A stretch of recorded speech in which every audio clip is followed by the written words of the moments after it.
ಸಹ ವೀರ್ಯಂ ಕರವಾವಹೈ ತೇಜಸ್ವಿನಾವಧೀತಮಸ್ತು ಮಾ ವಿದ್ವಿಷಾವಹೈ. ಓಂ ಶಾಂತಿ ಶಾಂತಿ ಶಾಂತಿ. ಶ್ರೀಕೃಷ್ಣ, ಸರ್ವೂ ನಿನ್ನ ಸೇವೆಯಾಗಲಿ ಸ್ವಾಮಿ. ಎಲ್ಲ ಆಧ್ಯಾತ್ಮ ಬಂಧುಗಳಿಗೂ ನಮಸ್ಕಾರ ಮತ್ತು ಜ್ಞಾನದರ್ಶನಂ ವೇದಿಕೆಗೆ ಸ್ವಾಗತ. ಧ್ವನಿ ಗುರುದೇವದಾಗಿರಲಿ, ವಿಚಾರ ಪರಮಾತ್ಮನದಾಗಿರಲಿ, ಹಾಗೂ ಇದು ನನ್ನದಲ್ಲದ ಕರ್ಮವಾಗಲಿ. ಶ್ರೀ ವಿಷ್ಣು ಸಹಸ್ರನಾಮ ಧ್ಯಾನ ಶ್ಲೋಕಗಳನ್ನು ನೋಡ್ತಾ ಬಂದಿದ್ದೀವಿ. ಯುಧಿಷ್ಠಿರನ ಪ್ರಶ್ನೆಗಳಿಗೆ ಭೀಷ್ಮ ಪಿತಾಮಹ ಉತ್ತರವನ್ನು ಕೊಡ್ತಾ ಇದ್ದಾನೆ. ಸೊ ಈ ಸಂದರ್ಭದಲ್ಲಿ ಪರಮಾತ್ಮ ವಿಷ್ಣು ಅಂತ ಹೇಳಿದಾಗ ದಿ ಕ್ವಾಲಿಟಿ ಆಫ್ ವಿಷ್ಣು ಅಂತಂದರೆ ಕ್ವಾಲಿಟಿ ಅಂತ ಹೇಳಕ್ಕೆ ಬರೋದಿಲ್ಲ. ವಾಟ್ ಈಸ್ ವಿಷ್ಣು ಅಂತಂದಾಗ ದಿ ವ್ಯಾಪಕತ್ವಂ. ವಿಷ್ಣು ಮೀನ್ಸ್ ವ್ಯಾಪಕಂ. He pervades everywhere in this universe. So Vishnu ಅಂತ ಹೇಳಿದಾಗ ಅವನು ಹೀಗೆ ಜಗತ್ತಿನಲ್ಲಿ ಎಲ್ಲದರ ಒಳಗೆ ಹೊರಗೆ ಎಲ್ಲ ಕಡೆ ಅವನಿರುವಂತಹವನು. ಸಚ್ಯ ಭಗವಾನ್ ಈಸ್ ಕಾಲ್ಡ್ ವಿಷ್ಣು. ಬಟ್ ಇಲ್ಲಿ ಪ್ರಶ್ನೆ ಏನು ಬರುತ್ತೆ ಅಂತಂದರೆ, ಯುಧಿಷ್ಠಿರ ಕೇಳಿದ ಪ್ರಶ್ನೆಗೆ ಭೀಷ್ಮ ಪಿತಾಮಹ ಉತ್ತರ ಕೊಡೋ ಸಂದರ್ಭದಲ್ಲಿ ಹೇಳ್ತಾನೆ, ಯು ಲಿಸನ್ ಟು ಮೀ. ನನ್ನ ಮಾತುಗಳನ್ನು ನೀನು ಕೇಳಿಸ್ಕೋ. ನೀನು ಮಾಡಿದಂತಹ ಪ್ರಶ್ನೆಗೆ ನಾನು ಉತ್ತರವನ್ನು ಕೊಡ್ತೀನಿ. ಸೊ ನಿನಗೆ ಉತ್ತರವನ್ನು ಕೊಡಬೇಕು ಅಂತ ಹೇಳಿ ನಾನು ಪರಮಾತ್ಮ ವಿಷ್ಣುವಿನ 1000 ನಾಮಗಳನ್ನು ಕುರಿತು ನಾನು ನಿನಗೆ ಆ ಮಹಿಮೆಗಳನ್ನು, ಅವನ ಹೆಸರುಗಳನ್ನು ಹೇಳ್ತೀನಿ. ಅದನ್ನು ನೀನು ಕೇಳುವವನಾಗು ಅಂತ ಹೇಳ್ತಾನೆ. ಯುಧಿಷ್ಠಿರನ ಪ್ರಶ್ನೆ, who is that one Bhagavan? But ಇಲ್ಲಿ ಭೀಷ್ಮ ಪಿತಾಮಹ ಹೇಳ್ತಾ ಇದ್ದಾನೆ, ಮಹಾವಿಷ್ಣುವಿನ 1000 ಹೆಸರುಗಳನ್ನು ಹೇಳ್ತೀನಿ ಅಂತಂದಾಗ ಇಲ್ಲಿ ಬರುವಂತಹ ಪ್ರಶ್ನೆ, ವಿಷ್ಣುವಿನ 1000 ಹೆಸರುಗಳನ್ನು ತಿಳ್ಕೊಳ್ಳೋದ್ರಿಂದ, ಆ ಮಹಿಮೆಗಳನ್ನು ಅರಿತುಕೊಳ್ಳೋದ್ರಿಂದ ಆಗುವಂತಹ ಪ್ರಯೋಜನವಾದರೂ ಏನು? ಸಾಮಾನ್ಯವಾಗಿ ಯಾರೇ ಒಬ್ಬ ಮನುಷ್ಯ ಇಲ್ಲಿ ಲೋಕದಲ್ಲಿ ತನ್ನ ಲೌಕಿಕ ಬದುಕಿನಲ್ಲಿ ಅವನು ತನ್ನನ್ನು ಅನೇಕ ಕರ್ಮಗಳಲ್ಲಿ ತೊಡಗಿಸಿಕೊಂಡಿರ್ತಾನೆ, ಅನೇಕ ಕರ್ಮಗಳನ್ನು ಮಾಡ್ತಾ ಇರ್ತಾನೆ. ಅವನು ಯಾಕೆ ಅನೇಕ ಕರ್ಮಗಳನ್ನು ಮಾಡ್ತಾನೆ ಅಂತಂದರೆ, ಅವನು ಮಾಡುವಂತಹ ಪ್ರತಿ ಕರ್ಮದಲ್ಲೂ ಕೂಡ ಅವನು ಒಂದು ಉದ್ದೇಶವನ್ನು ಗುರಿಯಾಗಿಟ್ಕೊಂಡು ಕರ್ಮಗಳನ್ನು ಮಾಡ್ತಾ ಇರ್ತಾನೆ. ಅಂತಂದರೆ, ನಾನು ಇಂತಹ ಕರ್ಮವನ್ನು ಮಾಡೋದರಿಂದ ನನಗೆ ಇಂತಹದ್ದು ಒಂದು ಸಿಗಬೇಕು. So I should get something by doing this ಕರ್ಮ. ಸೊ ಈ ಒಂದು ಉದ್ದೇಶವನ್ನು ಅವನು ಮನಸ್ಸಿನಲ್ಲಿ ಇಟ್ಕೊಂಡು ಕರ್ಮಗಳಲ್ಲಿ ಭಾಗಿಯಾಗ್ತಾನೆ, ಅನೇಕ ಕರ್ಮಗಳನ್ನು ಮಾಡ್ತಾ ಇರ್ತಾನೆ. ಸೊ ಕರ್ಮಗಳನ್ನು ಮಾಡುವಂತಹ ಉದ್ದೇಶ ಏನು ಅಂತಂದರೆ, ನನಗೆ ಇದರಿಂದ ಏನೋ ಒಂದು ಬೆನಿಫಿಟ್ಟು ಸಿಗಬೇಕು. So keeping that in the mind, he involves in so many karmas. ಸಾಮಾನ್ಯವಾಗಿ ಒಂದು ಕರ್ಮವನ್ನು ಮಾಡೋದ್ರಿಂದ ಏನು ಸಿಗೋದೇ ಇಲ್ಲ ಅನ್ನೋದೇ ಆದರೆ ಯಾಕೆ ಕರ್ಮವನ್ನು ಮಾಡಬೇಕು? ಇದು ಒಂದು ದೊಡ್ಡ ಪ್ರಶ್ನೆಯಾಗಿ ಯಾವುದೇ ಒಬ್ಬ ಜೀವ ಅಂತ ಹೇಳಿದಾಗ ಅವನ ಮನಸ್ಸಿನಲ್ಲಿ ಬರುವಂತಹ ಒಂದು ಪ್ರಶ್ನೆ. So this is the common tendency of any jiva in this jagat.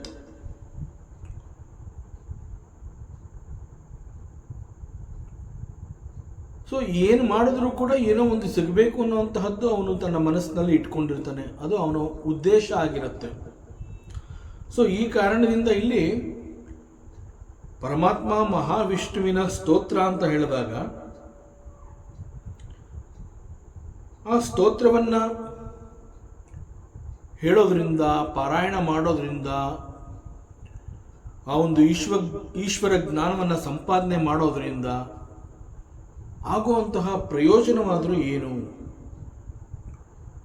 So ಇಲ್ಲಿ ಪ್ರಯೋಜನ ಅಂತ ಹೇಳಿದಾಗ ಸಾಮಾನ್ಯವಾಗಿ ಒಂದು ಸ್ತೋತ್ರ ಅಂತ ಹೇಳಿದಾಗ ಕೊನೆಯಲ್ಲಿ ಫಲಶ್ರುತಿ ಎನ್ನುವಂತಹದ್ದಿರುತ್ತೆ. ಸೊ ಇಲ್ಲಿ ಫಲಶ್ರುತಿ ಏನು ಈ ವಿಷ್ಣು ಸಹಸ್ರನಾಮ? ದಟ್ ಮೀನ್ಸ್ ಮುಖ್ಯವಾಗಿ ಪರಮಾತ್ಮನ ಸಾವಿರಾರು ನಾಮಗಳ ಮಹಿಮೆಯನ್ನ, ಅದರ ಅರ್ಥವನ್ನ ತಿಳ್ಕೊತಾ ಬಂದ ಹಾಗೆ ಕ್ರಮೇಣ ಪರಮಾತ್ಮನ ಹತ್ತಿರಕ್ಕೆ ನಾವು ಬಂದು ನಿಲ್ಲಬಹುದು, ಅವನ ಬಳಿಗೆ ಬರಬಹುದು. ಸೊ ಇಲ್ಲಿ ಭಗವಾನ್ ಪಿತಾಮಹ Bhishma he talks about the prayojanam of this Vishnu Sahasranama. Prayojanam is Palashruti. So ಅವನು ಹೇಳ್ತಾನೆ ಭೀಷ್ಮ ಪಿತಾಮಹ, ಇದು ಸಾಮಾನ್ಯವಾಗಿ ಸಹಸ್ರನಾಮ ಅಂತ ಹೇಳಿದಾಗ ಭಗವಂತನ ಸಾವಿರಾರು ಹೆಸರುಗಳು ಮತ್ತು ಒಂದು ಪ್ರತಿ ಹೆಸರು ಆ ಒಂದು ಪರಮಾತ್ಮನಿಗೆ ಯಾಕೆ ಆ ರೀತಿ ಕರಿತೀವಿ ಅನ್ನುವಂತಹದ್ದಕ್ಕೆ ಅಲ್ಲಿ ನಾವು ನೋಡಬಹುದಾದಂತಹ ಕೆಲವು ಮಹಿಮೆಗಳು. ಸೊ ಇವುಗಳಿಂದ ಆಗುವಂತಹ ಪ್ರಯೋಜನ ಏನು, ಫಲಶ್ರುತಿ ಏನು ಅಂತಂದ್ರೆ, ಭೀಷ್ಮ ಸೇಸ್ ಪಾಪ ಭಯ ಅಪಹಂ.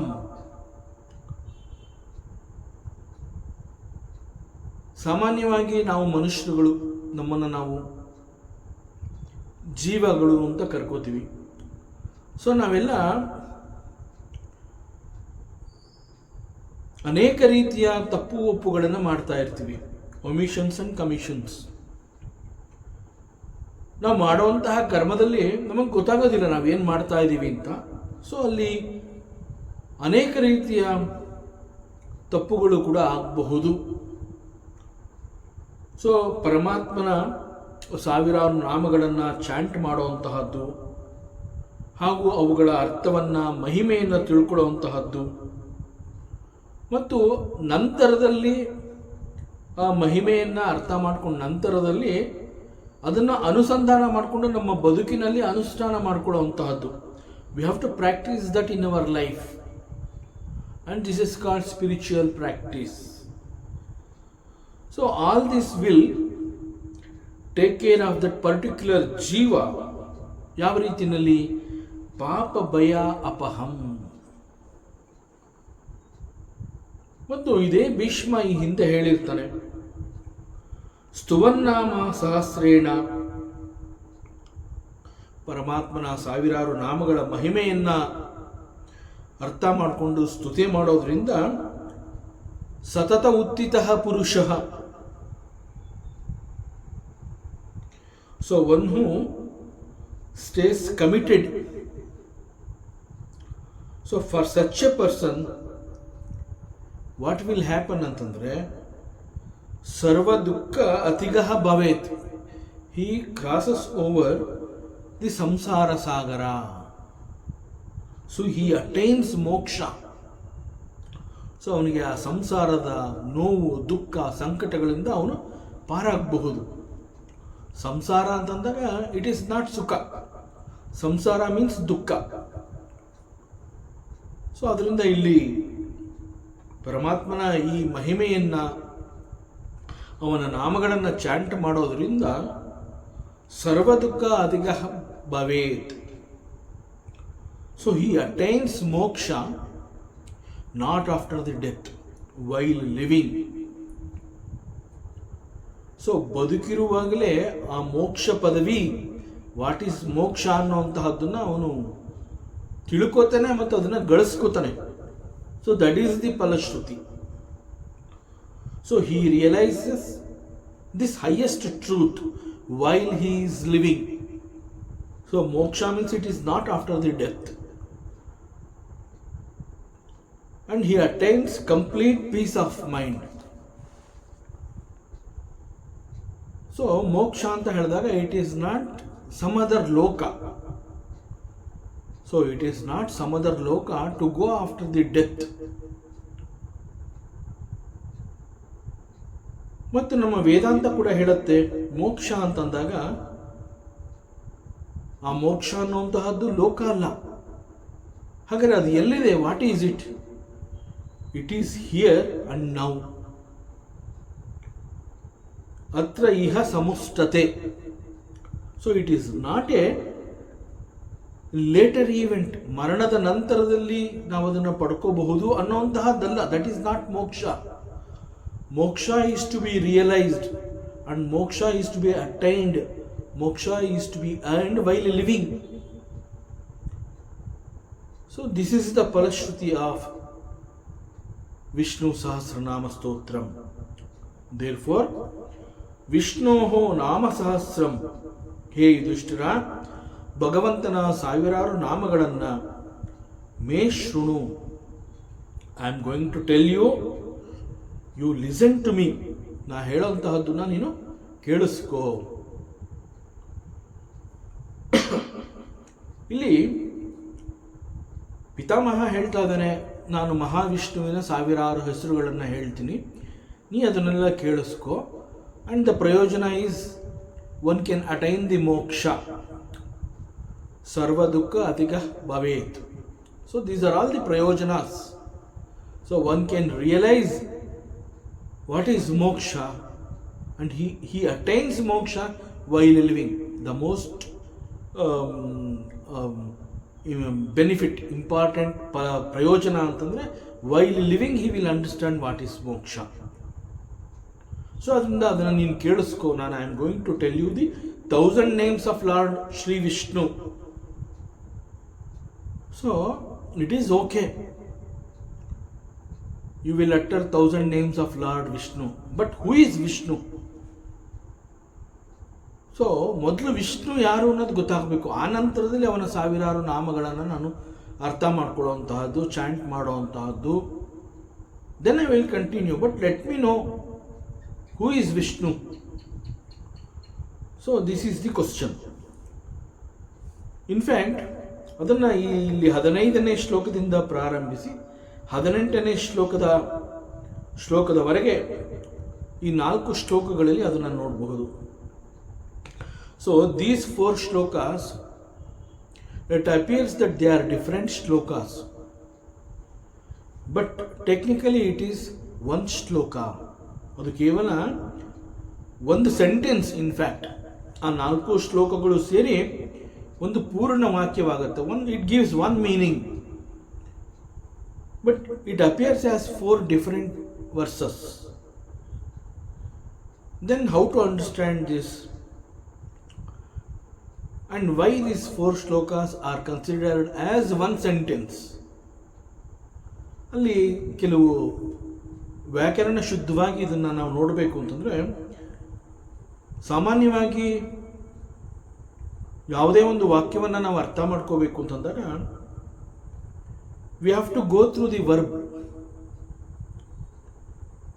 ಒಂದು ವಾಕ್ಯದಲ್ಲಿರುವಂತಹ ಒಂದು ವರ್ಬ್, ಅದನ್ನು ನಾವು ನೋಡ್ತೀವಿ. So what is verb? Verb is an action word. It is a karma pada.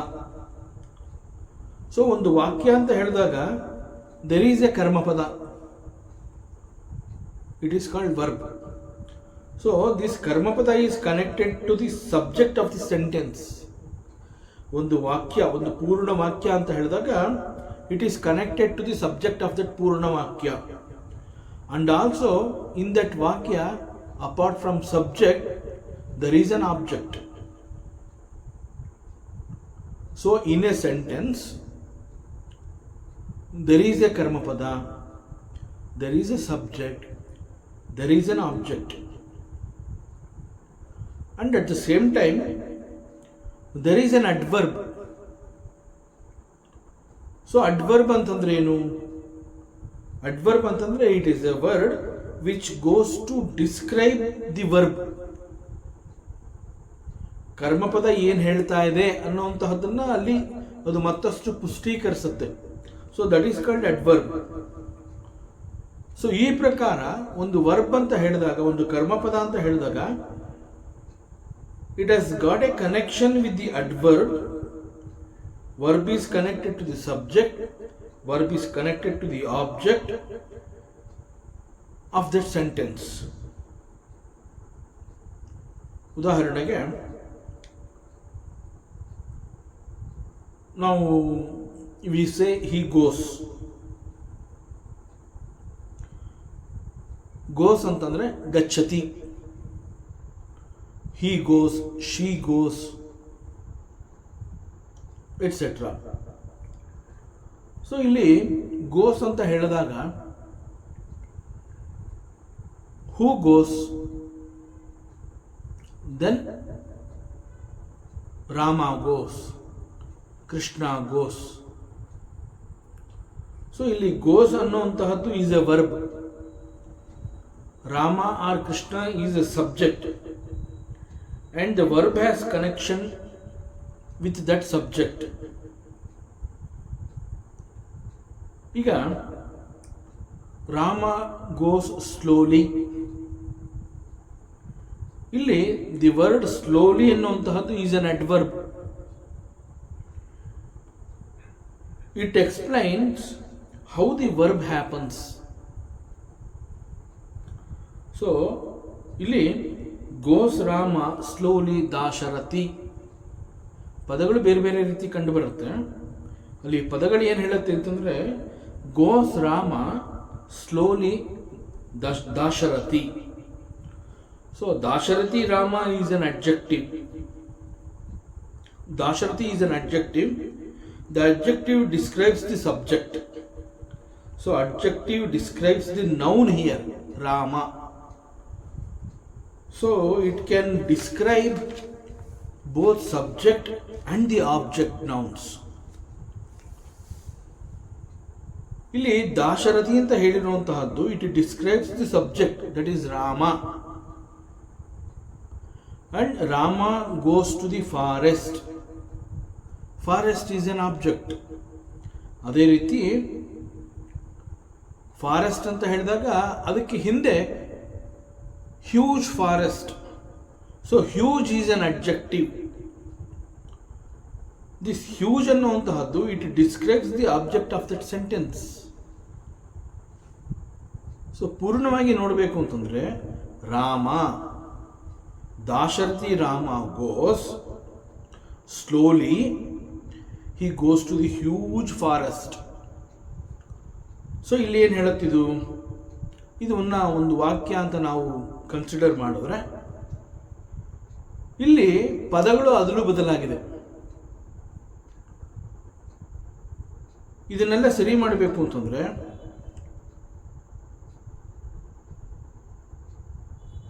Dasharathi Rama goes to the huge forest slowly. ಇಲ್ಲಿ ಪದಗಳು ಬೇರೆ ಬೇರೆ ಇದ್ರೂ ಕೂಡ we can make a sentence out of these words. By using these words we can make a full sentence. So ಇಲ್ಲಿ ಈ ರೀತಿ ಒಂದು ಸೆಂಟೆನ್ಸ್ನ ಕನ್ಸ್ಟ್ರಕ್ಟ್ ಮಾಡುವಂತಹದ್ದನ್ನ ಸಂಸ್ಕೃತದಲ್ಲಿ ಹೆಚ್ಚು ಪ್ರಯೋಗ ಮಾಡ್ತಾರೆ. ಸೊ ಸಂಸ್ಕೃತ ಭಾಷೆಯಲ್ಲಿ ಇಂತಹ ಪ್ರಯೋಗಗಳು ಸಾಮಾನ್ಯವಾಗಿ ನಾವು ನೋಡಬಹುದು.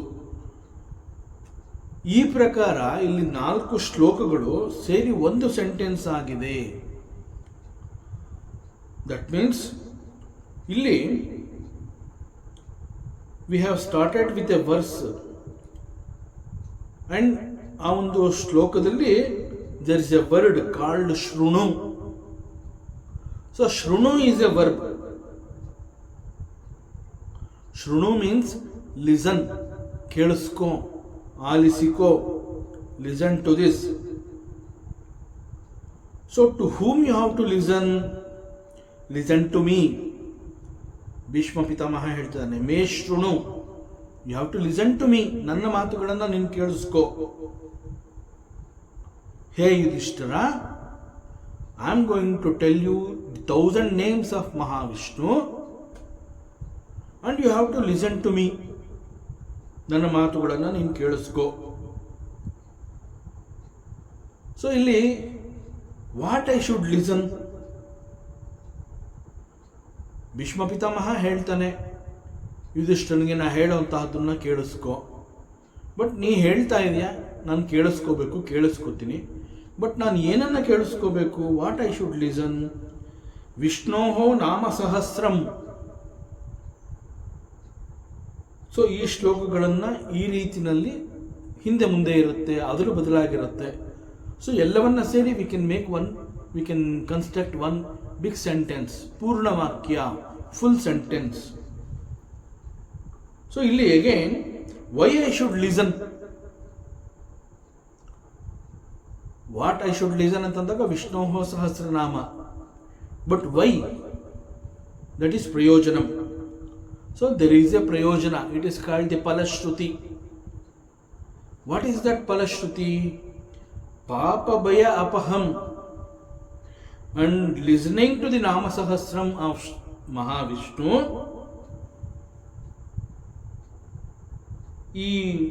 You can cross over this ಭವಸಾಗರ. ಎಲ್ಲ ರೀತಿಯ ಸರ್ವ ಪಾಪಗಳಿಂದ ನೀನು ವಿಮುಕ್ತನಾಗಬಹುದು.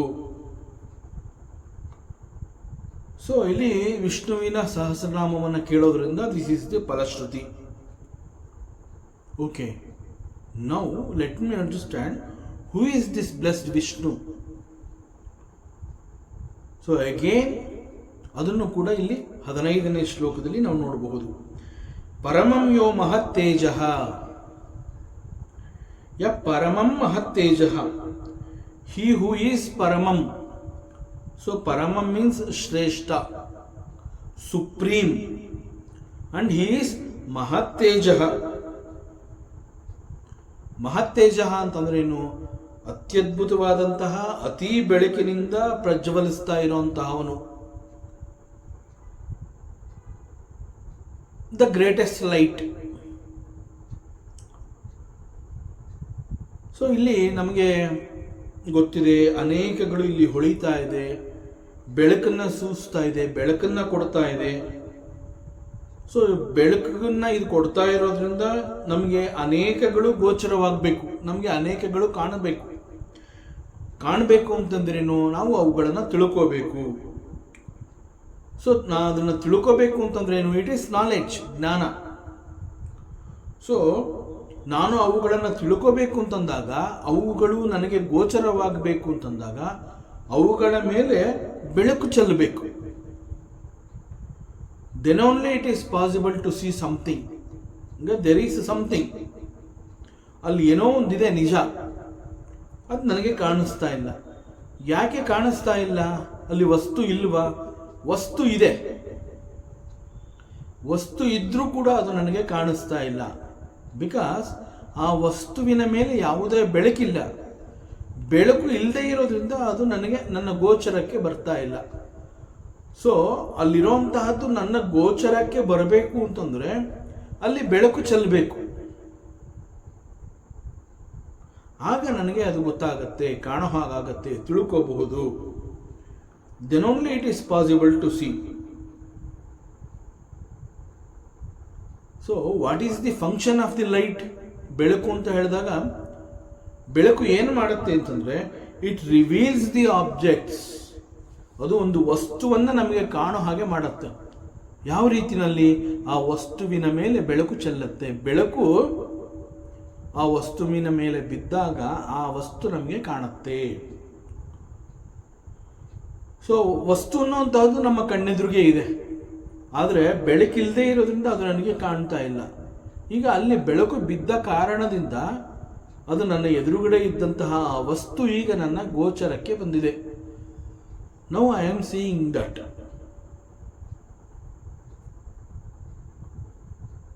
ಬೆಳಕು ಅಂತ ಹೇಳಿದಾಗ ಸೂರ್ಯನಿಂದ ಪ್ರಾರಂಭವಾದರೆ ಬೆಳಕು ಕೊಡುವಂತಹದ್ದು.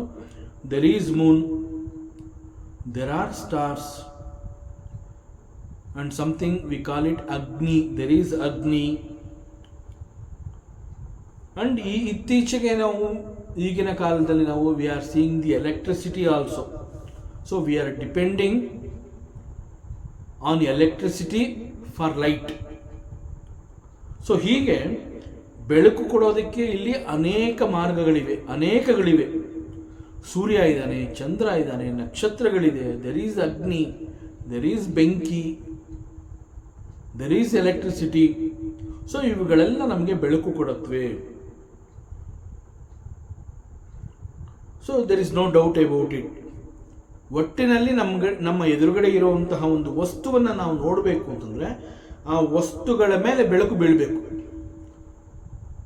Then it is possible to see those objects. But ಇಲ್ಲಿ ಪ್ರಶ್ನೆ ಏನು ಅಂತಂದರೆ, which is that greatest light?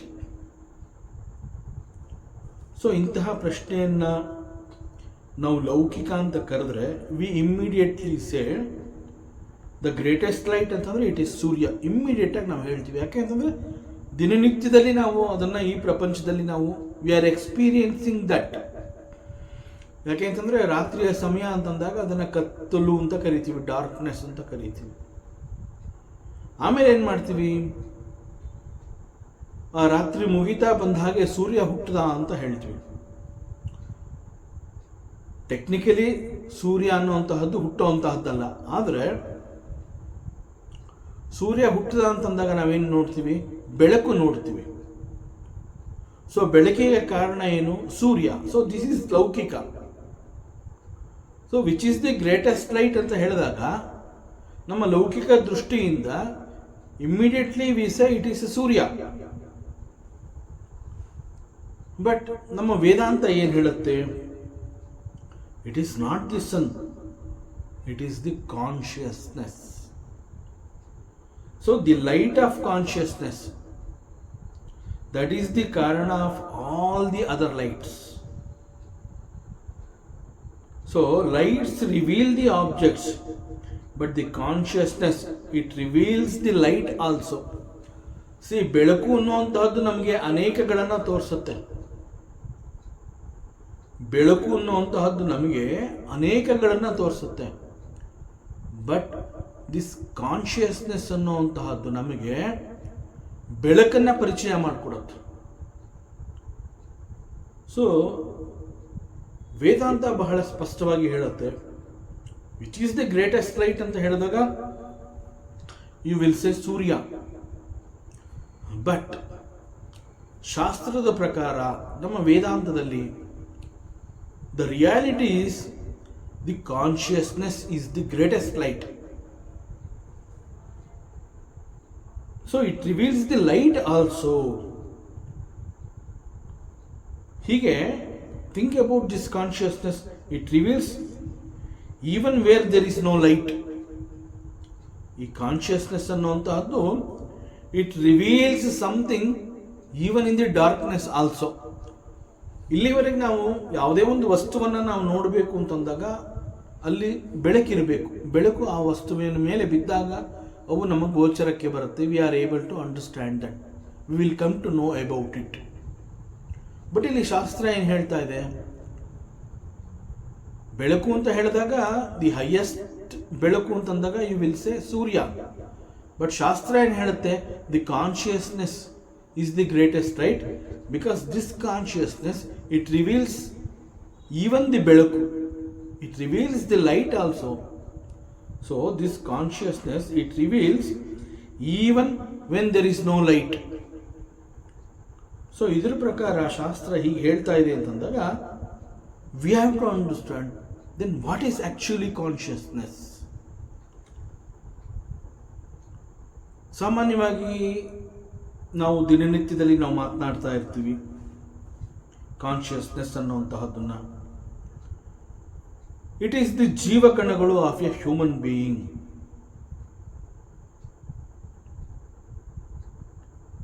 It is the ಜೀವಕಣಗಳು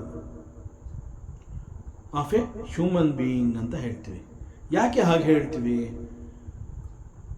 because ಯಾರೋ ಒಬ್ಬ because of some reason, health issue ಇರ್ಬೋದು, ಮತ್ತೊಂದಿರಬಹುದು, ಅವನು ಪ್ರಜ್ಞೆ ತಪ್ಪಿ ಕೆಳಗೆ ಬೀಳ್ತಾನೆ, ಕೆಳಗೆ ಬಿದ್ದಿದ್ದಾನೆ.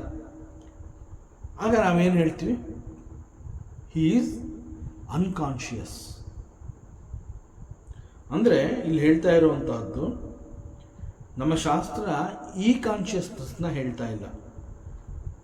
It is talking about the ತತ್ವ of the consciousness. So consciousness ಅಂತಂದರೆ it is not a part of the product or the property of this body. So it is not something like a part of a product or it is not even the property of a deha. So ಈ consciousness ಅಂತ ಹೇಳಿದಾಗ ಇದು ಶರೀರಕ್ಕೆ ಸೇರಿದಂತಹ ಒಂದು ವಸ್ತುವಾಗಲಿ ಅಥವಾ ಶರೀರ R ಯಾವುದೇ ಆಗಿದ್ರೂ ಕೂಡ ಅದರ ಗುಣ ಅಲ್ಲ ಇದು. It is not the quality, property. ಹೇಗೆ ಅಂತಂದರೆ, ಈಗ ವಿ ಸೇ ಎಲೆಕ್ಟ್ರಿಸಿಟಿ, ವಿದ್ಯುತ್ ಶಕ್ತಿ ಅಂತ ಹೇಳ್ತೀವಿ. ದಿಸ್ ಎಲೆಕ್ಟ್ರಿಸಿಟಿ ಅಂತ ಹೇಳಿದಾಗ this electricity is not the part of the bulb. Bulb is different. Bulb is a product, ಅದೊಂದು ವಸ್ತು. Electricity is different, bulb is different. So it is not the part of the bulb and it is not the property of the bulb also. ಒಟ್ಟಿನಲ್ಲಿ this electricity ಅಂತಂದ್ರೆ it is totally different from the bulb. Similarly, consciousness ಅಂತ ಹೇಳಿದಾಗ it is totally different from the body and mind.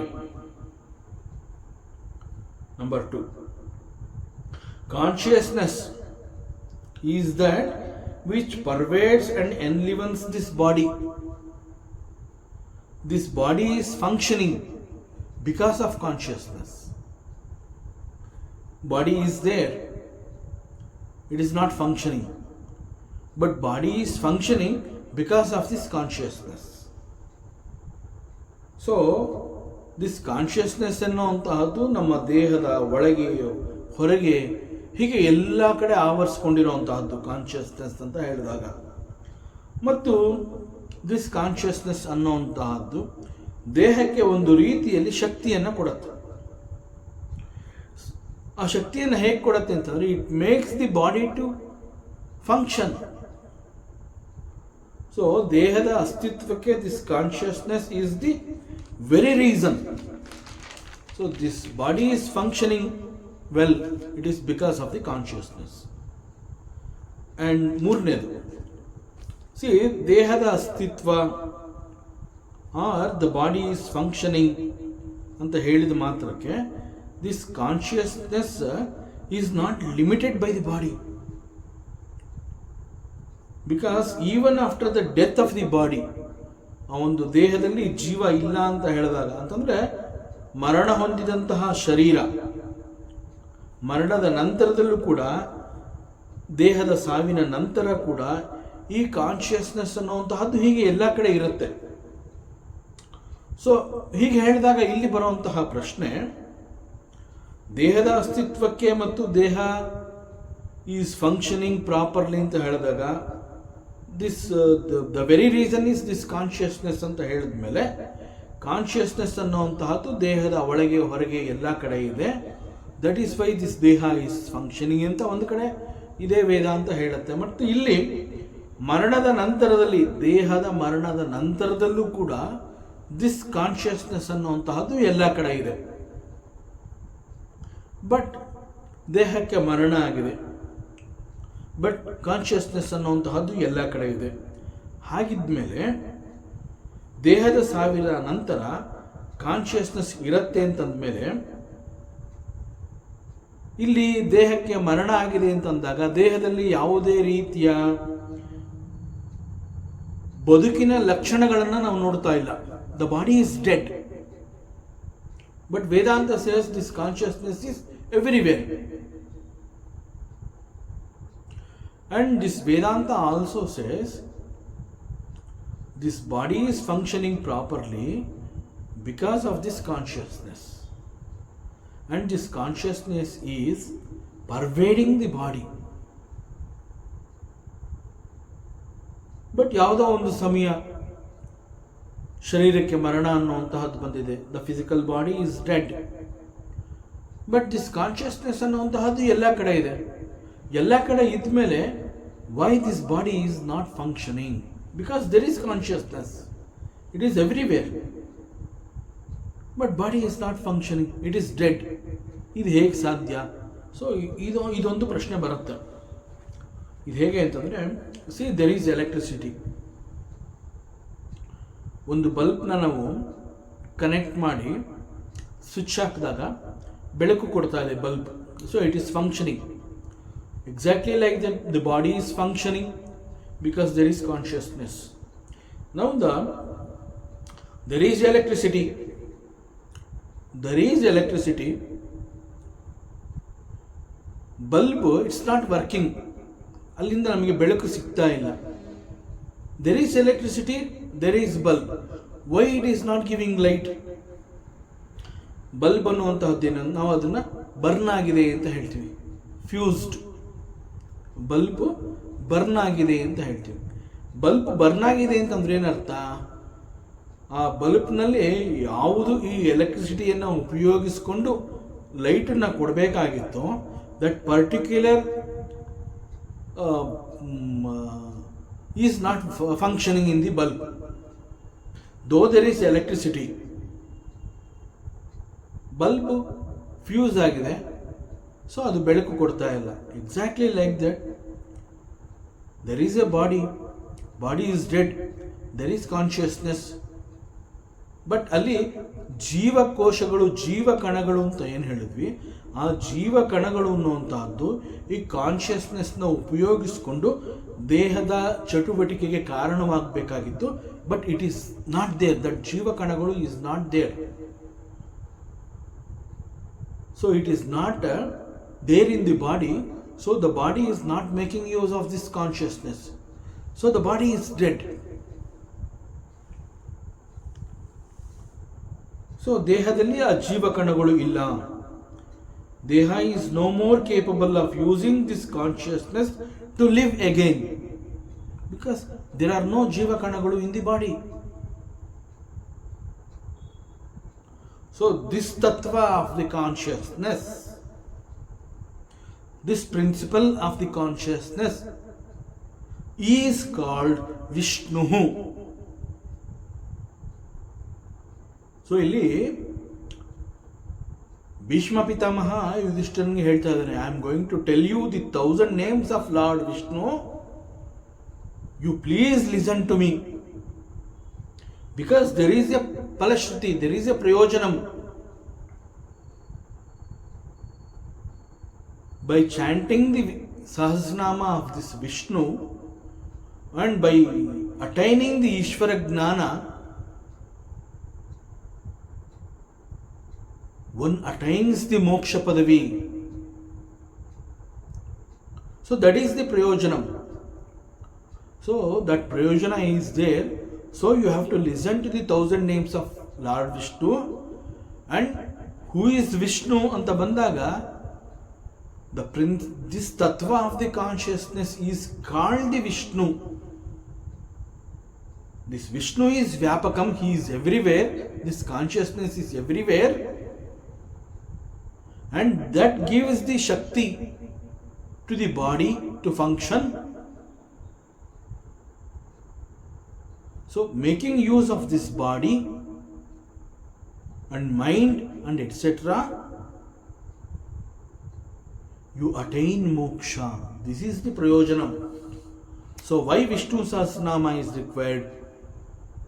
ಯಾತಕ್ಕೆ ನಾನು ನನ್ನ ಮಾತುಗಳನ್ನು ಕೇಳಿಸ್ಕೊ ಅಂತ ನಿಂಗೆ ಹೇಳ್ತಾ ಇದ್ದೀನಿ? ಬಿಕಾಸ್ ದೇರ್ ಈಸ್ ಎ ಪ್ರಯೋಜನಂ. So please listen to me. So this tattva of the consciousness is called Vishnu. So Vishnu means one who pervades every living being. ಹೀಗೆ ಎಲ್ಲರಲ್ಲೂ ವಿಷ್ಣು ಇದ್ರೂ ಕೂಡ he is not the product or the property of everybody. So ಎಲ್ಲ ದೇಹಗಳು ಕೂಡ ನಾಶವಾದರೂ ಒಂದು ದಿನ ಪ್ರಳಯ ಅಂತ ಹೇಳಿದಾಗ ಏನು, ಯಾವ್ಯಾವುದು ಎಕ್ಸಿಸ್ಟೆನ್ಸ್ಗೆ ಬಂದಿತ್ತೆ ಅವೆಲ್ಲ ಕೂಡ it goes back, it unmanifest, that is ಪ್ರಳಯ. ಸೊ ಹೀಗೆ ಎಲ್ಲ ದೇಹಗಳು ಕೂಡ ನಾಶವಾದರೂ this consciousness or this Vishnu, for him there is no death, for him there is no nasha. So he is Shashvata. This Vishnu is Shashvata. That is ತೇಜಃ, ಪರಮಂ ತೇಜಃ. ಪರಮಂ ಯೋ ಮಹತ್ತಪಃ, ಯಹ ಹಿ ಹೂ ಈಸ್ ಸುಪ್ರೀಂ. ಮಹತ್, ಸುಪ್ರೀಂ ಮೀನ್ಸ್ ಮಹತ್. ತಪಃ, ಇಲ್ಲಿ ತಪಃ ಅಂತಂದ್ರೆ it means who mandates. ಯಾರು ಎಲ್ಲರಿಗೂ ಆದೇಶವನ್ನು ಕೊಡುವಂತಹ ಶಕ್ತಿಯನ್ನು ಹೊಂದಿದ್ದಾನೆ, ದಟ್ ಆದೇಶ ಕೊಡುವಂತಹ ಶಕ್ತಿ is called the ತಪಃ.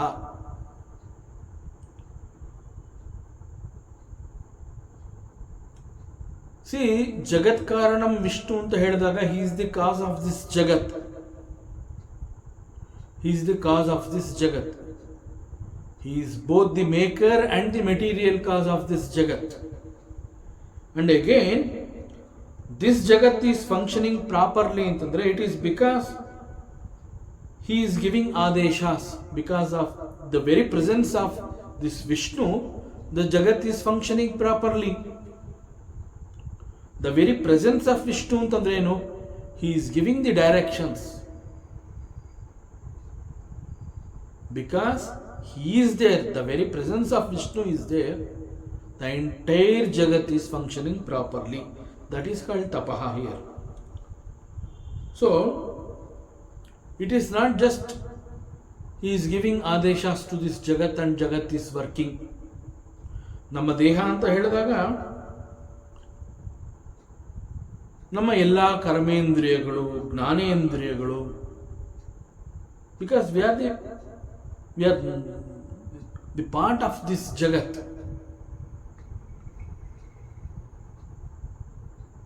Jiva is a part of this jagat. So, ನಮ್ಮ ಎಲ್ಲ ಕರ್ಮೇಂದ್ರಿಯಗಳು, ಜ್ಞಾನೇಂದ್ರಿಯಗಳು ಮತ್ತು ಯೂನಿವರ್ಸ್ ಅಂತ ಹೇಳಿದಾಗ ಇಲ್ಲಿರುವಂತಹ ಸೂರ್ಯ, ಚಂದ್ರ ಅಂಡ್ ಎಟ್ಸೆಟ್ರಾ ಎಲ್ಲರೂ ಕೂಡ ಅವರವರ ಕೆಲಸಗಳನ್ನು ಮಾಡ್ಕೊಂಡು ಹೋಗ್ತಾ ಇದ್ದಾರೆ. It is because of this tattva, that is tapaha, and this tattva of the consciousness is called the Vishnu. This functioning of every aspect of this jagat is, ಅದನ್ನು ಏನು ಹೇಳ್ತಾರೆ ಅಂತಂದರೆ, the cosmic dance of Nataraja ಅಂತ ಹೇಳ್ತಾರೆ. ಜಗತ್ತಿನ ಸೃಷ್ಟಿ ಯಾಕೆ ಆಗಿದೆ ಅಂತಂದರೆ, ಜಗತ್ತಿನ ಸೃಷ್ಟಿಗೆ ಕಾರಣ ಏನು ಅಂತಂದರೆ, this Nataraja is doing this cosmic dance. Not only ಸೃಷ್ಟಿ, he is the sustainer because he is dancing.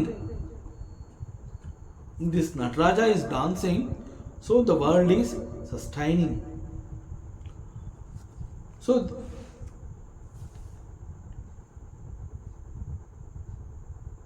the entire jagat or every aspect of this jagat is functioning. It is because of this Nataraja. He is dancing continuously. ತನ್ನ ನಾಟ್ಯವನ್ನು ಅವನು ನಿರಂತರವಾಗಿ ಮಾಡ್ತಾ ಇದ್ದಾನೆ Nataraja. So ಒಂದು ವೇಳೆ the same Nataraja if he stops this cosmic dance, ಅವನು ತನ್ನ ನಾಟ್ಯವನ್ನು ನಿಲ್ಲಿಸ್ದ ಅಂತಂದರೆ, ದಟ್ ಈಸ್ ಕಾಲ್ಡ್ ಲಯ, ಪ್ರಲಯ, ಡಿಸಲ್ಯೂಷನ್ ಆಫ್ ದಿಸ್ ಜಗತ್. Everything comes to an end, it goes back to the Paramatma. So ಸೃಷ್ಟಿ ಈಸ್ ಕಾಲ್ಡ್ ದಿ ಆನಂದ ತಾಂಡವ of Nataraja. Srishti is called the Ananda Tandava of Nataraja. If there is no dance antandre, it is pralaya. So, if there is no dance means there is no Srishti. And Paramam Yo Mahat Brahma. So, Brahma means big. Bruhat is called Brahma. So, ಇಲ್ಲಿ ಬ್ರಹ್ಮ ಅಂತ ಹೇಳಿದಾಗ another word ಮಹತ್. Again ಮಹತ್ ಅಂತಂದರೆ he is bigger than the biggest. ಬೃಹತ್ is Brahma, ಮಹತ್ is bigger than the ಬೃಹತ್. That means this Brahma is ಅನಂತ, he is infinite, he is limitless. ಪರಮಮ್ಯ ಪರಾಯಣಂ. Paramam Ayanam is Parayanam. So ಅಯಣಂ ಅಂತಂದರೆ ಇಟ್ ಈಸ್ ಎನ್ ಎಂಡ್, ಇನ್ನೊಂದು ತೀರ. ಎಂಡ್ ಅಂತಂದರೆ ತೀರ, ದಡ. ಸೊ ಅಯನಂ ಅಂತಂದರೆ ಅದರ ಮತ್ತೊಂದು ಅರ್ಥ ಏನು ಅಂತಂದರೆ ಇಟ್ಸ್ ಎ ಪಾತ್, ಮಾರ್ಗ. ಸೊ ಹಿ ಹೂ ಈಸ್ ಪರಮಂ ಅಯಣಂ. ಸೊ ಇಷ್ಟೆಲ್ಲ ಡೀಟೇಲ್ ಆಗಿ ಭೀಷ್ಮ ಯಾಕೆ ಇವೆಲ್ಲವನ್ನ ಹೇಳ್ತಾ ಇದ್ದಾನೆ ಅಂತಂದರೆ, ಬಿಕಾಸ್ ಯುಧಿಷ್ಠಿರ ಇದೇ ರೀತಿಯಲ್ಲಿ ಪ್ರಶ್ನೆ ಮಾಡಿದ್ದಾನೆ. ಯುಧಿಷ್ಠಿರ ಯಾವ ರೀತಿಯಲ್ಲಿ ಪ್ರಶ್ನೆ ಮಾಡಿದ್ದಾನೆ ಆ ಪ್ರಶ್ನೆಗಳನ್ನು ಅವನು ಸರಿಯಾಗಿ ಗ್ರಾಸ್ಪ್ ಮಾಡಲಿ ಅಂತ ಹೇಳಿ ಅದೇ ದಾಟಿಯಲ್ಲಿ ಅವನಿಗೆ ಉತ್ತರವನ್ನು ಕೊಡ್ತಾ ಇದ್ದಾನೆ. ಯುಧಿಷ್ಠಿರನ ಪ್ರಶ್ನೆ ಯಾವ ರೀತಿ ಇತ್ತು? ಕಿಂ ವಾಪ್ಯೇಕಂ ಪರಾಯಣಂ. See this is the question of Yudhishthira. ಇದು ಯುಧಿಷ್ಠಿರನ ಈ ಪ್ರಶ್ನೆಯನ್ನು ಮಾಡಿದ್ದಾನೆ. So Bhishma is telling all this. So Bhishma ಹೇಳ್ತಾ ಇದ್ದಾನೆ ಪರಾಯಣಂ, ಅದರ ಬಗ್ಗೆ ಮಾತನಾಡ್ತಾ ಇದ್ದಾನೆ. ದ ಗ್ರೇಟೆಸ್ಟ್ ಎಂಡ್ ಅಯಣಂ, he is talking about this. So what is the greatest destination? ನಾವು ಮತ್ತೊಂದು ತೀರಕ್ಕೆ ಹೋಗಿ ತಲುಪಬೇಕು. ದ ಅಯಣಂ ಈಸ್ ಆಲ್ಸೋ ಪಾತ್. ಯಾವ ಮಾರ್ಗವನ್ನು ಹೋಗಿ ಅನುಸರಿಸಿ ನಾವು ಹೋಗಿ ತಲುಪಿದ್ರೆ ಅದು ಫೈನಲ್ ಡೆಸ್ಟಿನೇಷನ್ ಅಂತ ಕರೆಸ್ಕೊಡುತ್ತೆ. This Yudhishthira is asking that final destination ಪರಮಂ ಅಯಣಂ. ಪರಮಂ ಮೀನ್ಸ್ ಶ್ರೇಷ್ಠ, and also here it is the final destination. So Yudhishthira is asking this question. He wants to know about this truth, the ultimate destination. ಸೊ ಯಾವ ಜಾಗವನ್ನು ಹೋಗಿ ತಲುಪಿದ್ರೆ ಮತ್ತೆ ಹಿಂತಿರುಗಿ ಬರುವಂತಹ ಅವಶ್ಯಕತೆ ಇಲ್ಲ. It is a very intelligent question. So why this Vishnu Sahasranama is required ಅಂತಂದರೆ, because these are all the ಪ್ರಯೋಜನಾಸ್, ದೀಸ್ ಆರ್ ಆಲ್ ದಿ ಫಲಶ್ರುತೀಸ್. ಮತ್ತೆ ಹಿಂತಿರುಗಿ ಬರೋದು ಅಂತಂದ್ರೆ ಏನು? ಪುನರಪಿ ಜನನಂ ಪುನರಪಿ ಮರಣಂ, ದಟ್ ಈಸ್ ಸಂಸಾರ.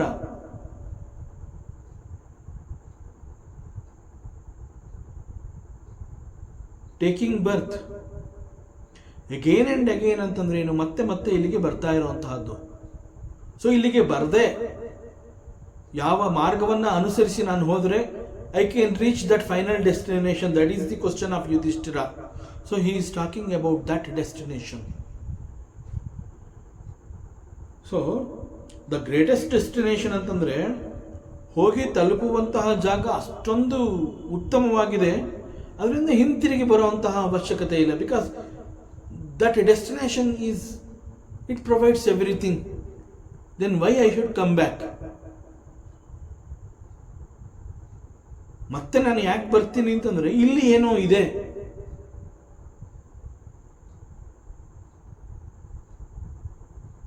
ಸೊ ಅಂತಹ ಫೈನಲ್ ಡೆಸ್ಟಿನೇಷನ್ ಯಾವುದಿರಬಹುದು, ಅದನ್ನು ಹೋಗಿ ನಾನು ತಲುಪಿದ್ದೀನಿ ಅಂತಂದ ಮೇಲೆ ಎವ್ರಿಥಿಂಗ್ ಇಸ್ ಡನ್.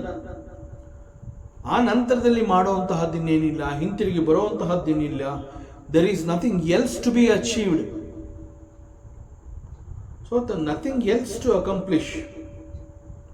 ಸಾಮಾನ್ಯವಾಗಿ ನಾವು ಯಾವುದಾದ್ರೂ ಒಂದು ಊರಿಗೆ ಹೋಗ್ತೀವಿ, ಟ್ರಾವೆಲ್ ಜರ್ನಿ.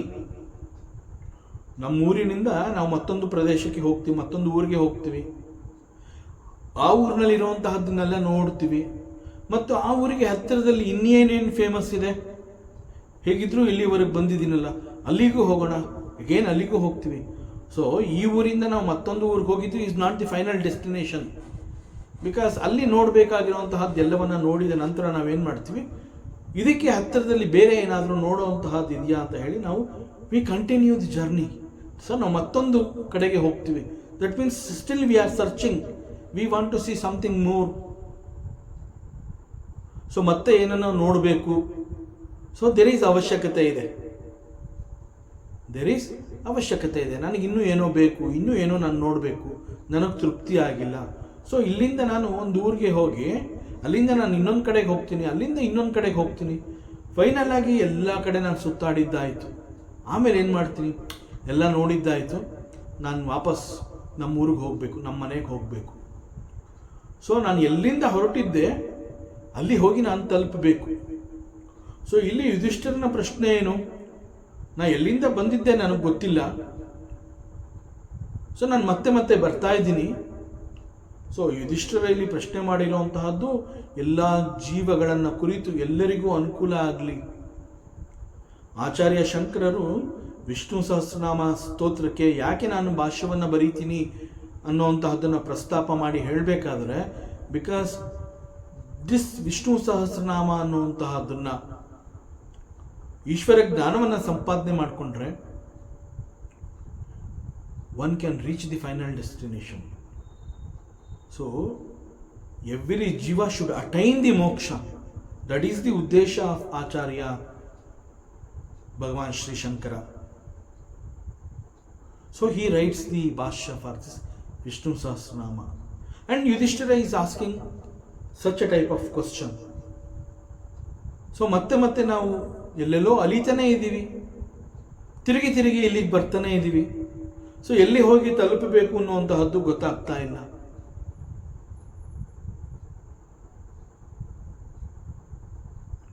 ಸೊ ಯಾವ ಜಾಗವನ್ನು ಹೋಗಿ ತಲುಪಿದ್ರೆ ಅದು ಫೈನಲ್ ಡೆಸ್ಟಿನೇಷನ್ ಅಂತ ಅನ್ನಿಸ್ಕೊಳ್ಳುತ್ತೆ, ಅಲ್ಲಿಗೆ ನಾನು ಹೋಗಬೇಕು. ಕಿಂ ವಾಪ್ಯೇಕಂ ಪರಾಯಣಂ. So you tell me that is truth, I want to know about it. That was the question of Yudhishthira. So Yudhishthira wanted to know about this Parayanam, and Bhishma is talking about this Parayanam. So Bhishma is not talking something else. Yudhishthira ಏನು ಪ್ರಶ್ನೆ ಮಾಡಿದ್ದಾನೆ ಅದೇ ದಾಟಿಯಲ್ಲಿ ಅವನಿಗೆ ಉತ್ತರವನ್ನು ಕೊಡ್ತಾ ಇದ್ದಾನೆ. So ಹೀಗೆ final ಡೆಸ್ಟಿನೇಷನ್ಗೆ ಹೋಗಿ ತಲುಪಬೇಕು. ದ ಜರ್ನಿ ಆಫ್ ದಿ ಜೀವ ಸಾಮಾನ್ಯವಾಗಿ especially after the death, this ಜೀವ ಗೋಸ್ ಟು ದಿ ಅದರ್ ಲೋಕಾಸ್. He goes to the other lokas according to his karmas. ತನ್ನ ಜೀವಿತದ ಅವಧಿಯಲ್ಲಿ ಅವನು ಪುಣ್ಯದ ಕರ್ಮಗಳನ್ನು ಮಾಡಿದ್ರೆ ಉತ್ತಮ ಲೋಕವನ್ನು ಹೋಗಿ ಸೇರ್ತಾನೆ. ಅಲ್ಲಿ ಪುಣ್ಯಗಳು ಖಾಲಿ ಆಗೋವರೆಗೆ ಅಲ್ಲಿದ್ದು ಆನಂತರ ಹಿಂತಿರುಗಿ ಇಲ್ಲೇ ಬರಬೇಕು. ಹೆಚ್ಚು ಪುಣ್ಯವನ್ನು ಸಂಪಾದನೆ ಮಾಡಿ ಅವನು ಸ್ವರ್ಗಕ್ಕೆ ಹೋಗಿದ್ದಾನೆ ಅಂತಂದಾಗ ಸ್ವರ್ಗದಲ್ಲಿ ಎಲ್ಲಿವರೆಗೆ ಅವನ ಪುಣ್ಯ ಕಲೆಕ್ಟ್ ಆಗಿರುತ್ತೆ, ಎಲ್ಲಿವರೆಗೆ ಆ ಪುಣ್ಯದ ಗಂಟು ಇರುತ್ತೆ, ಅಲ್ಲಿವರೆಗೆ ಅವನು ಸ್ವರ್ಗದಲ್ಲಿ ಇರ್ಬೋದು. ಆಮೇಲೆ he has to come back to this world, because final destination ಮಾಡಿಲ್ಲ ಅವನು. ಹಿ ಡಿಡ್ ಪುಣ್ಯಕರ್ಮಾಸ್ ವಿತ್ ಇಂಟೆನ್ಷನ್ ಆಫ್ ಪುಣ್ಯ ಸಂಪಾದನೆ. ಸೊ ಪುಣ್ಯವನ್ನು ಸಂಪಾದನೆ ಮಾಡಿ ಸ್ವರ್ಗಕ್ಕೆ ಹೋಗಿದ್ದಾನೆ. ಸೊ ಪುಣ್ಯವನ್ನು ಸಂಪಾದನೆ ಮಾಡಬೇಕು ಅನ್ನೋಂಥದ್ದು ಕೂಡ ಒಂದು ಸ್ವಾರ್ಥದ ಬಯಕೆ ಆಯ್ತು ಅಲ್ಲಿಗೆ. ಅದು ಇಟ್ ಈಸ್ ನಾಟ್ ಸೆಲ್ಫ್ಲೆಸ್ ಕರ್ಮ, ಅದು ಯೋಗ ಅಲ್ಲ, ಅದು ಭೋಗ. ಅದೇ ರೀತಿ ಪಾಪದ ಕರ್ಮಗಳನ್ನು ಅವನು ಮಾಡಿದ್ದಾನೆ ಅಂತಂದರೆ ನೀಚ ಲೋಕಕ್ಕೆ ಹೋಗಬೇಕಾಗತ್ತೆ. ಅಲ್ಲಿ ಅವನ ಪಾಪಗಳು ನಾಶ ಆಗುವವರೆಗೆ ಆ ಲೋಕದಲ್ಲಿ ಇರಬೇಕಾಗತ್ತೆ. Again he will come back to this world, and this is the world where final ಡೆಸ್ಟಿನೇಷನ್ಗೆ ಹೋಗೋ ಜಾಗ ಯಾವುದು ಅಂತ ತೋರಿಸ್ಕೊಡೋವಂತಹದ್ದು ದಿಸ್ ಲೋಕ. ಸೊ ಅವನು ಇಲ್ಲಿಗೆ ಬರ್ತಾನೆ ಇರಬೇಕಾಗತ್ತೆ. ಸೊ ಅಂತಹ ಜಾಗವನ್ನು ನಾನು ಹೋಗಿ ತಲುಪಬೇಕು. You tell me about that final destination. ಕಿಂ ವಾಪ್ಯೇಕಂ ಪರಾಯಣಂ.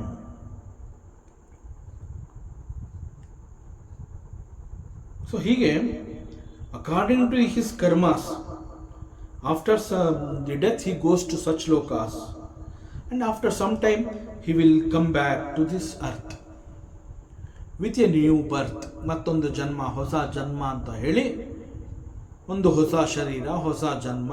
ಅದು ಮನುಷ್ಯನಾಗಿರಬಹುದು, ಪ್ರಾಣಿ ಆಗಿರಬಹುದು, ಒಂದು ಶರೀರದೊಂದಿಗೆ ಮತ್ತೆ ಇಲ್ಲಿಗೆ ಬರಬೇಕಾಗುತ್ತೆ according to the karmas. So this ಪುನರಪಿ ಜನನಂ ಪುನರಪಿ ಮರಣಂ, it goes on and on and on. ಎಲ್ಲಿಯವರೆಗೆ ಫೈನಲ್ ಡೆಸ್ಟಿನೇಷನ್ಗೆ ಅವನು ಹೋಗೋದಿಲ್ಲ ಅಲ್ಲಿಯವರೆಗೆ ಇದು ರಿಪೀಟೆಡ್ ಆಗಿ ಆಗ್ತಾನೇ ಇರುತ್ತೆ. ಸೊ ಇಲ್ಲಿ ವೇದಾಂತ ಹೇಳ್ತಾ ಇರುವಂತಹ ಪರಾಯಣಂ ಮತ್ತು ಯುಧಿಷ್ಠಿರ ಕೇಳ್ತಾ ಇರುವಂತಹ ಕಿಂ ವಾಪ್ಯ ಕಿಂ ಪರಾಯಣಂ is not this type of destination. ಮತ್ತೆ ಹಿಂತಿರುಗಿ ಬರುವಂತಹ ಡೆಸ್ಟಿನೇಷನ್ ಅನ್ನು ವೇದಾಂತನೂ ಹೇಳ್ತಾ ಇಲ್ಲ, ಯುಧಿಷ್ಠರನು ಕೇಳ್ತಾ ಇಲ್ಲ. ಸೊ ಈ ಜರ್ನಿ ಯಾವಾಗ ಮುಗಿಯತ್ತೆ, ಇನ್ನು ಮುಂದೆ ಎಂದಿಗೂ ನಾನು ಪ್ರಯಾಣ ಮಾಡಬೇಕಾಗಿ ಇರುವಂತಹ ಪರಿಸ್ಥಿತಿ ನನಗೆ ಬರಬಾರದು. ಅಂತಹ ಪ್ರಯಾಣ ಒಂದ್ಸಲಿ ನಾನು ಮಾಡಿಬಿಡ್ಬೇಕು. That one journey I want to do. So you teach me about that journey. So ಆ ಡೆಸ್ಟಿನೇಷನ್ಗೆ ನಾನು ಹೋಗಬೇಕು.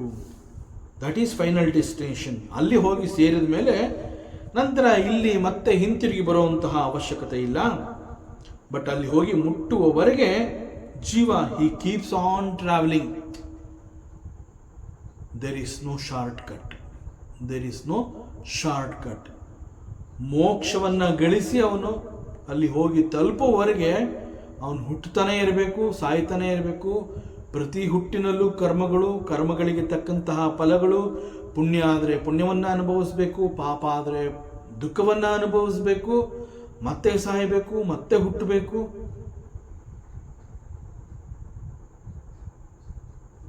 Journey is not complete. So he keeps on travelling. So this journey should come to an end. ಸಾಮಾನ್ಯವಾಗಿ ನಾವು ಭಗವಂತ ಅಂತ ಹೇಳಿದಾಗ, ನಾವು ಪೂಜೆ ಮಾಡಿದಾಗ, ಪ್ರಾರ್ಥನೆ ಮಾಡಿದಾಗ ನಾವು ಭಗವಂತನಲ್ಲಿ ಅನೇಕ ಬೇಡಿಕೆಗಳನ್ನ ಇಡ್ತೀವಿ. ಪೂಜೆ ಮಾಡ್ತೀವಿ, ಪ್ರಾರ್ಥನೆ ಮಾಡ್ತೀವಿ, ಸಂತೋಷದಿಂದ ಪ್ರಾರ್ಥನೆ ಮಾಡ್ತೀವಿ, ಪೂಜೆ ಮಾಡ್ತೀವಿ, ಭಗವಂತನಿಗೆ ಅಲಂಕಾರ ಮಾಡ್ತೀವಿ, ನೈವೇದ್ಯ ಮಾಡ್ತೀವಿ, ಎಲ್ಲ ಮಾಡ್ತೀವಿ. ಕೊನೆಯಲ್ಲಿ ಕಣ್ಗಳನ್ನ ಮುಚ್ಕೊಂಡು ಕೈ ಮುಗಿದ್ಬಿಟ್ಟು ಭಗವಂತನಲ್ಲಿ ಏನೋ ಒಂದು ಕೇಳ್ಕೊತೀವಿ. ನನಗೆ ಅದು ಕೊಡು, ಇದು ಕೊಡು ಇರುತ್ತೆ ನಮ್ಮ ಮನಸ್ಸಿನಲ್ಲಿ. ನನಗಿಂತಹದ್ದು ಬೇಕು. ಸೊ ನಾನು ನಿನ್ನನ್ನು ಕೇಳಿದೆ, ಇನ್ಯಾರನ್ನ ಕೇಳಲಿ? ನಮಗೆ ನಾವೇ ಸಮರ್ಥನೆ ಮಾಡ್ಕೊಳ್ಳೋವಂತಹದ್ದು ಇದು. ನಿನ್ನನ್ನು ಕೇಳಿದೆ ಇನ್ಯಾರನ್ನ ಕೇಳಲಿ? ಅಥವಾ ನೀನಲ್ಲದೆ ಇನ್ಯಾರು ಕೊಡ್ತಾರೆ ನನಗೆ? ಸೊ ಪೂಜೆ ನಂತರದಲ್ಲಿ ನಾವೇನು ಮಾಡ್ತೀವಿ, ಅದು ಕೊಡು, ಇದು ಕೊಡು ಅಂತ ನಾವು ಕೇಳ್ತಾ ಇರ್ತೀವಿ. ಆ್ಯಂಡ್ ದಿಸ್ ಭಗವಂತ, ಹಿ ಈಸ್ ಎ ದಾತ, he is a giver. So ನಾವು ಕೇಳೋದನ್ನು ಅವನು ಕೊಡ್ತಾ ಇರ್ತಾನೆ, ನಾವು ಅದನ್ನು ಪಡ್ಕೋತಾನೆ ಇರ್ತೀವಿ. ನಾವು ಏನೋ ಒಂದು ಕೇಳ್ತೀವಿ, ಅವನು ಕೊಟ್ಟಿದ್ದಾನೆ ಅಂತಂದಾಗ ಕೊಟ್ಟಿರೋ ಅಂತಹದ್ದನ್ನು ನಾವು ಅನುಭವಿಸ್ಬೇಕಲ್ವಾ? ಅದನ್ನು ಅನುಭವಿಸ್ಬೇಕು ಅಂತ ಹೇಳಿ ಒಂದು ಜನ್ಮನೇ ನಮಗೆ ಪ್ರಾಪ್ತವಾಗುತ್ತೆ. ಸೊ ಭಗವಂತನನ್ನು ಕೇಳ್ಕೊಳ್ಳೋದ್ರಿಂದ ಏನಾಗುತ್ತೆ ಅಂತಂದರೆ ಮತ್ತೆ ಮತ್ತೆ ಜನ್ಮಗಳು. ಸೊ ಫೈನಲ್ ಡೆಸ್ಟಿನೇಷನ್, ಆ ಜರ್ನಿಗೆ ನಾವು ಟಿಕೆಟ್ ತಗೋತಾ ಇಲ್ಲ, ಹಿಂತಿರುಗಿ ಬರೋದಕ್ಕೆ ಟಿಕೆಟ್ ತಗೋತಾ ಇದ್ದೀವಿ. ಭಗವಂತನನ್ನು ನಾವೇನು ಕೇಳ್ಕೊತಾ ಇದ್ದೀವಿ, ನಾವು ಕೇಳ್ಕೊಂಡಿರೋಂತಹದ್ದನ್ನು ಅವನು ಕೊಡ್ತಾನೆ. ಅವನು ಕೊಟ್ಟಿದ್ದಾನೆ ಅಂತಂದಮೇಲೆ ಅದನ್ನು ನಾನು ಅನುಭವಿಸ್ಬೇಕು. ಅನುಭವಿಸೋದಕ್ಕೆ ಒಂದು ಶರೀರ ಬೇಕು. ಪುನರಪಿ ಜನನಂ. ಸೊ ಜೀವ ಅಂತ ಹೇಳಿದಾಗ ಯಾಕೆ ಹಿ ಈಸ್ ಕಾಲ್ಡ್ ಅಲ್ಪಜ್ಞ? ವೇದಾಂತ ಯಾಕೆ ಒಬ್ಬ ಜೀವನನ್ನ ಅಲ್ಪಜ್ಞ ಅಂತಂದ್ರೆ ಅವನ ಜ್ಞಾನ ಈಸ್ ಲಿಮಿಟೆಡ್. ಭಗವಂತ ಅಂತ ಹೇಳಿ ಅಷ್ಟು ಶ್ರದ್ಧೆ ನಂಬಿಕೆಯಿಂದ ಭಗವಂತನನ್ನ ಪೂಜೆ, ಪ್ರಾರ್ಥನೆ, ಆರಾಧನೆ ಮಾಡಿ ನಂತರದಲ್ಲಿ ನನಗೆ ಅದು ಕೊಡು, ಇದು ಕೊಡು ಅಂತ ಕೇಳ್ಕೊತಾನೆ. ಸೊ ದಟ್ ಈಸ್ ಕಾಲ್ಡ್ ಅಜ್ಞಾನ. ಸೊ ಭಗವಂತ ಹಿ ಕೀಪ್ಸ್ ಗಿವಿಂಗ್, ಮತ್ತೆ ಅದನ್ನು ಅನುಭವಿಸ್ಬೇಕು ಅಂತ ಹೇಳಿ ಮತ್ತೆ ಮತ್ತೆ ಇಲ್ಲಿಗೆ ಬರ್ತಾ ಇರಬೇಕಾಗತ್ತೆ. ಬಟ್ ನಮ್ಮ ಪ್ರಾಚೀನ ಋಷಿ ಮುನಿಗಳು ಅವರು ಈ ರೀತಿ ಪರಮಾತ್ಮನಲ್ಲಿ ಯಾವುದೇ ರೀತಿಯ ಬೇಡಿಕೆಯನ್ನು ಅವರು ಇಟ್ಟಿರಲಿಲ್ಲ. ಅವರಿಗೆ ಇಂತಹ ಸಣ್ಣ ಪುಟ್ಟದ್ದು ಬೇಕಿರಲಿಲ್ಲ. ನನಗೆ ಇಂಥದ್ದು ಕೊಡು ಅಂತ ಅವ್ರು ಕೇಳ್ತಾನೆ ಇರಲಿಲ್ಲ ಭಗವಂತನಲ್ಲಿ. ದೀಸ್ ಪ್ರಾಚೀನ ಋಷಿ ಮುನಿಗಳು, they are very intelligent people. But ಆದರೂ ಕೂಡ ಅವರು ಭಗವಂತನನ್ನ ಕೇಳ್ತಾ ಇದ್ರು. ಏನು ಕೇಳ್ತಾ ಇದ್ರು? ಜ್ಞಾನ. Give me that knowledge. ಯಾವ knowledge? Give me that knowledge by which I will become you. ನಾನು ಭಗವಂತನೇ ಆಗಬೇಕು ಅಂತಹ ಜ್ಞಾನವನ್ನು ನನಗೆ ಕೊಡು. ಯಾವುದೋ ಸಣ್ಣ ಪುಟ್ಟದ್ದು ನನಗೆ ಬೇಡ, ಲೌಕಿಕದ ಯಾವ ವಸ್ತುಗಳು ನನಗೆ ಬೇಡ. ಯಾಕೆ ಅಂತಂದರೆ ಇದು ಯಾವುದೋ ಶಾಶ್ವತ ಅಲ್ಲ. It will not give me peace of mind. It is not ಶಾಶ್ವತ. So I don't want this. So ನನಗೆ ನೀನು give me that knowledge, that supreme knowledge. ಅದು ಯಾವುದು ಅಂತಂದರೆ ನಾನು ಭಗವಂತನೇ ಆಗಬೇಕು. ನಾನು ಭಗವಂತನಾಗಬೇಕಾದ್ರೆ ಯಾವ ಜ್ಞಾನ ನನಗೆ ಬೇಕು, ಆ ಪರಮ ರಹಸ್ಯ ಜ್ಞಾನವನ್ನು ನನಗೆ ಕೊಡು ಅಂತ ಹೇಳಿ ಋಷಿ ಮುನಿಗಳು ಭಗವಂತನಲ್ಲಿ ಪ್ರಾರ್ಥನೆಯನ್ನು ಇಡ್ತಾ ಇದ್ರು. ಅವ್ರು ಕೇಳ್ತಾ ಇದ್ರು, ಭಗವಂತ ನಾನು ಕ್ರಮೇಣ ನೀನಾಗಿ ಬದಲಾಗಬೇಕು, ನಾನು ಭಗವಂತನೇ ಆಗಿ ಹೋಗಬೇಕು, ನಾನು ಕ್ರಮೇಣ ನೀನೇ ಆಗಿ ಹೋಗಬೇಕು, ನಾನು ಭಗವಂತನಾಗಬೇಕು. ಸೊ ಅದಕ್ಕೆ ಬೇಕಾಗಿರುವಂತಹ ಜ್ಞಾನವನ್ನು ನನಗೆ ಕೊಡು.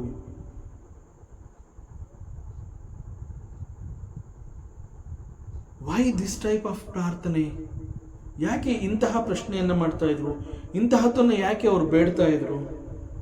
ಬಿಕಾಸ್ ಭಗವಂತನಲ್ಲಿ ಒಮ್ಮೆ ನಾನು ಭಗವಂತನಾಗುವಂತಹ ರಹಸ್ಯ ಜ್ಞಾನವನ್ನು ನನಗೆ ಕೊಡು ಅಂತ ಕೇಳಿ ಭಗವಂತ ಕೊಡ್ತೀನಿ ಅಂತಂದರೆ there is nothing left to ask. ಆ ನಂತರದಲ್ಲಿ ಇನ್ನು ಕೇಳ್ಕೊಳ್ಳೋವಂತಹದ್ದೇನು ಉಳ್ಕೊಳ್ಳೋದಿಲ್ಲ. ಅಂತಹ ಒಮ್ಮೆ ಕೇಳ್ಕೊಂಡ್ರೆ ದಟ್ ಈಸ್ ಫೈನಲ್. ಒಮ್ಮೆ ಹೋಗಿ ಆ ಜರ್ನಿ, ಆ ಒಂದು ಪರಾಯಣ, ಒಮ್ಮೆ ಆ ಡೆಸ್ಟಿನೇಷನ್ ರೀಚ್ ಆದಮೇಲೆ ಹಿಂತಿರುಗಿ ಬರುವಂತಹ ಅವಶ್ಯಕತೆ ಇಲ್ಲ. There is no birth. It cuts there. That birth and death cycle, it cuts there. So ಇಲ್ಲಿ ಭಗವಂತನ ಕೇಳ್ತಾ ಇದ್ರು, give me that jnana. Through that, by making use of that jnana, ನಾನು ಭಗವಂತನೇ ಆಗಿ ಹೋಗಬೇಕು. ನಾನು ಭಗವಂತನೇ ಆಗಿ ಹೋಗೋದ್ರಿಂದ ನಾನು ಮತ್ತೆ ಇನ್ನೇನು ಕೇಳಿಕೊಳ್ಳುವಂತಹದ್ದೇನೂ ಇಲ್ಲ. ಯಾಕೆ? ಬಿಕಾಸ್ ಭಗವಂತ ಅಂತ ಹೇಳಿದಾಗ ಹೀ ಈಸ್ ಕಾಲ್ಡ್ ಪೂರ್ಣ ಪುರುಷ. ಭಗವಂತ ಅಂತಂದಾಗ he has god everything. He is ಪೂರ್ಣಂ.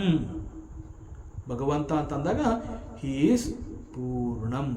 So ನಾನು ಭಗವಂತನೇ ಆಗಿ ಹೋಗಿದ್ದೀನಿ ಅಂತಂದರೆ ನಾನು ಇನ್ನೇನು ಕೇಳ್ಕೊಳ್ಳೋವಂತಹದ್ದೇನೂ ಇಲ್ಲಪ್ಪ, ನಾನು ನೀನಾಗಿ ಬದಲಾಗಬೇಕು. So give me that knowledge. ಅದು ನಾನು ನಿನ್ನಲ್ಲಿ ಕೇಳ್ಕೊತಾ ಇದ್ದೀನಿ. ಯಾಕೆ ಅಂತಂದರೆ ನಾನು ಭಗವಂತನಾಗಿ ಬದಲಾಗಿ ಹೋದೆ ಅಂತಂದರೆ ನನ್ನಲ್ಲಿ ಎಲ್ಲವೂ ಇರುತ್ತೆ, ನಾನು ಕೂಡ ಪೂರ್ಣನಾಗಿರ್ತೀನಿ. ಸೊ ಎಲ್ಲಿಯವರೆಗೆ ನಾನು ಪೂರ್ಣ ಅಲ್ಲ, ಅಲ್ಲಿಯವರೆಗೆ ನನಗೆ ಅನೇಕಗಳು ಬೇಕಾಗ್ತಾ ಇರುತ್ತೆ. ಆದ್ದರಿಂದ ನಾನು ಕೇಳ್ತಾ ಇದ್ದೀನಿ, give me that highest knowledge, that supreme knowledge. By making use of that knowledge I want to become Bhagavanta. So ನಾನು ನೀನೇ ಆಗಿ ಹೋದ್ಮೇಲೆ ನನಗೆ ಇನ್ನೇನು ತಾನೇ ಬೇಕು? So our rishis they used to ask this type of bedike. Give me that knowledge, by knowing which I don't need to know anything more. ಮತ್ತಷ್ಟು ವಿಚಾರಗಳಿದೆ, ಮುಂದಿನ ಅವಕಾಶದಲ್ಲಿ ಮತ್ತೆ ಮುಂದುವರಿಸೋಣ. ಓಂ ಪೂರ್ಣಮದಃ ಪೂರ್ಣಮಿದಂ ಪೂರ್ಣಾತ್ ಪೂರ್ಣಮುದಚ್ಯತೆ ಪೂರ್ಣಸ್ಯ ಪೂರ್ಣಮಾದಾಯ ಪೂರ್ಣಮೇವಾವಶಿಷ್ಯತೆ. ಓಂ ಶಾಂತಿ ಶಾಂತಿ ಶಾಂತಿ. ಹರಿ ಓಂ ಶ್ರೀ ಗುರುಭ್ಯೋ ನಮಃ. ಹರಿ ಓಂ. ಈ ದಿನದ ಪ್ರವಚನ ಸೇವೆಯನ್ನು ಪರಮಾತ್ಮ ಶ್ರೀಕೃಷ್ಣನ ಪಾದಚರಣಗಳಲ್ಲಿ ಅತ್ಯಂತ ಭಕ್ತಿಯಿಂದ ಶ್ರದ್ಧೆಯಿಂದ ಅರ್ಪಿಸೋಣ. ಶ್ರೀಕೃಷ್ಣಾರ್ಪಣಮಸ್ತು.